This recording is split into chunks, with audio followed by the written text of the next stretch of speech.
Hello friends, आज आपण एक ट्रिग्नोमेट्रीचा एक सम बघणार आहोत, जिथे आपण शॉर्ट ट्रिक कशी वापरायची ते बघणार आहोत. आपल्याला समोर एक गणित दिसत आहे. 3 sin theta plus 4 cos theta is equal to pi. हे आपल्याला दिलेलं ट्रिग्नोमेट्री इक्वेशन आहे. आता यावरून आपल्याला डायरेक्ट साइन थीटा आणि कॉस थीटा काढायचा आहे.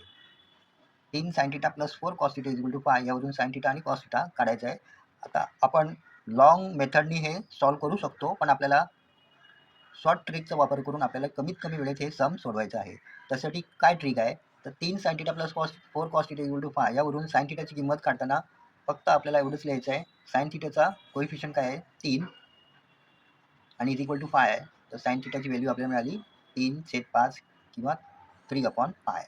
आणि अशाच प्रकारे आपल्याला कॉस थीटाची व्हॅल्यू काढताना कॉसचा कोएफिशियंट काय आहे, 4 आहे. तर मग आपण लिहिणार 4/पाय.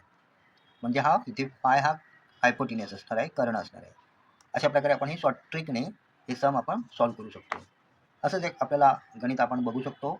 6 sin theta plus 8 cos theta is equal to 10. Then sine theta is equal to आणि cos theta is equal to किती असेल, याचं उत्तर आपल्याला कमेंट बॉक्समध्ये द्यायचं आहे. त्या उत्तर कमेंट बॉक्समध्ये द्या.